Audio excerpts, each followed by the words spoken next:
Hey, thanks for making it to Veterans Info Tap. I am glad you made it.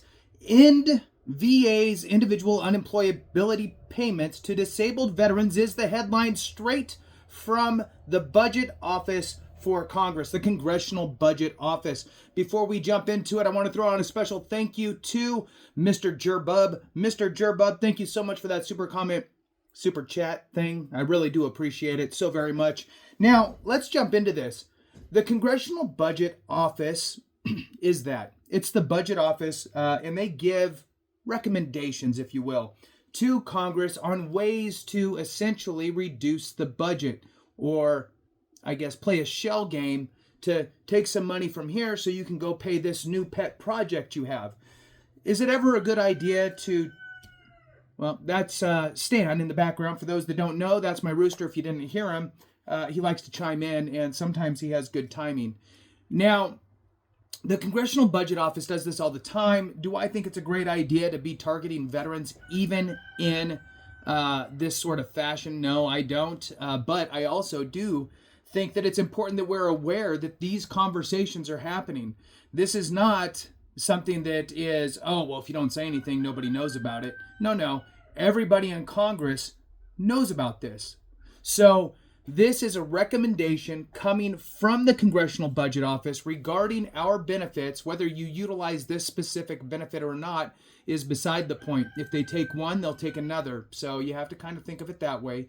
And with that, let's jump into it here. I'm going to read to you what the Congressional Budget Office is saying, and then I'm also going to touch on TDIU a little bit, which is total disability, individual unemployability, and touch on that. So with that, hit the thumbs up, subscribe, share with a friend, all that good stuff. I really appreciate it. Every thumbs up, every minute watched helps to spread this information, which is what we're trying to do, right? The more of us that are aware of what's going on, the better. And if you want to take it a step further and email or call or write a letter to your congressional representative and just let them know that you are aware, and you can even blanket statement that the CBO, Congressional Budget Office, has targeted veterans and veterans benefits, and you would hope that this congressional member would not support any reductions in benefits whatsoever, period.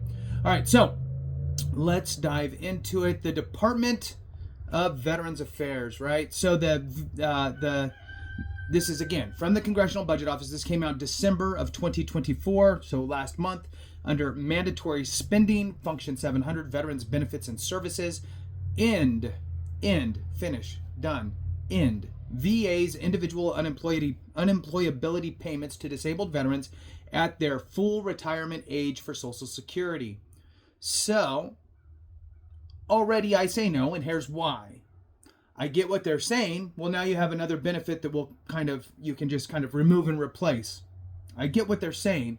However, one is a paid into benefit, Social Security. The other is an earned benefit through self-sacrifice, if you will. So two different types of benefits. It's kind of like the same dilemma that the folks are having with medical retirements, and thus the Richard Starr Act was born. And so hopefully we can get the Richard Starr Act to get revamped and pushed through for that aspect. But in this case, they're essentially working backwards to create that same situation for folks on TDIU. It says here, there's a little kind of blurb about CBO, and it says CBO periodically issues compendium of policy options called Options for Reducing the Deficit, covering a broad range of issues, as well as separate reports that include options for changing federal tax and spending policies in particular areas. This option appears in one of those publications. The options are derived from many sources and reflect a range of possibilities for each option. CBO, Congressional Budget Office, presents an estimate of its effects on the budget, but makes no recommendations.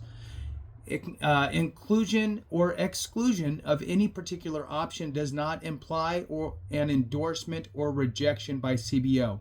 So, okay, fine. They don't make recommendations. They just make options. Whatever. So, in any case, you call it what you will. It's in this case, negative for veterans. So, they have a couple different timelines here, and it says here The option would take effect in January of 2026, and then it has a slow kind of reduction, ending IU payments for all veterans age 67 or older. All right, so let's read it's only 2 paragraphs. We'll read through this here real quick. The Department of Veterans Affairs provides disability compensation to veterans with medical conditions or injuries that were incurred or worsened during active duty service. The amount of remember, they're writing this for congressional members that may not understand, right? Not every congressional member is fully versed on VA, right? So they're writing it for the 3rd grade education on this. The amount of compensation depends on the severity of their disabilities, which are rated between 0 to 100% and other factors. In addition, VA may increase certain veterans' disability compensation to the 100% level, even though the department has not rated their service-connected disabilities at that level. To receive the resulting supplemental compensation, termed individual unemployability payments, and actually it's, for those that know, TDIU, which is total disability individual unemployability, disabled veterans must apply for the benefit to meet 2 criteria. First, they generally must have a disability rating between 60% and 90%. Second, VA must determine that the veterans cannot maintain substantial gainful employment. End quote.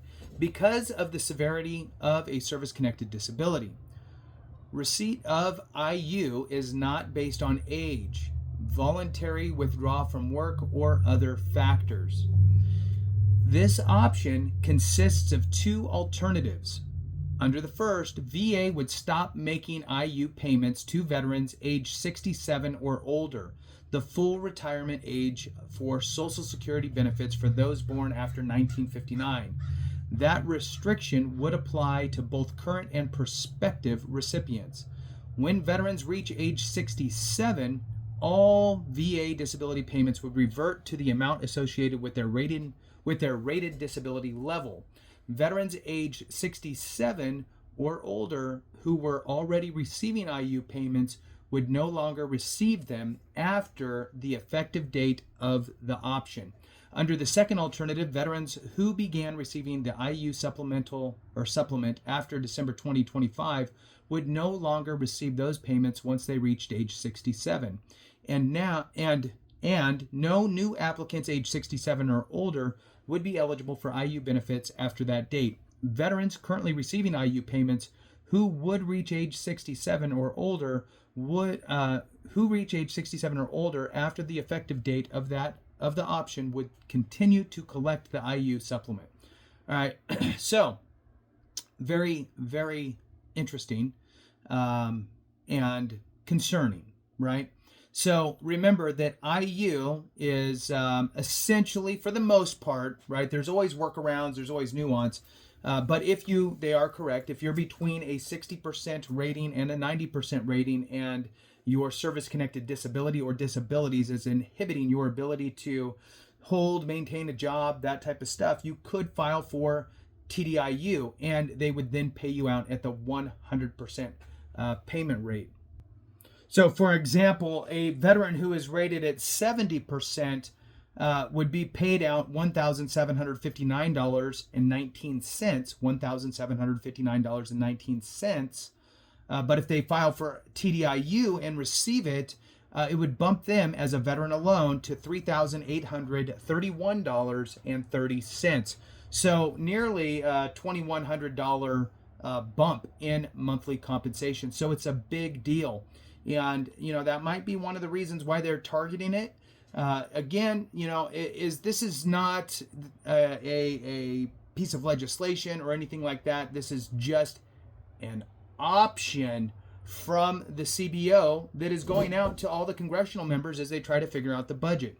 So it's better to show that you're aware of what's going on and speak up rather than not and just hope that it gets swept under the rug, in my opinion, right? I just think that it's better to show that we're aware of these things and voice that to our elected officials from the constituency aspect, right? From their backyard, from their voting block.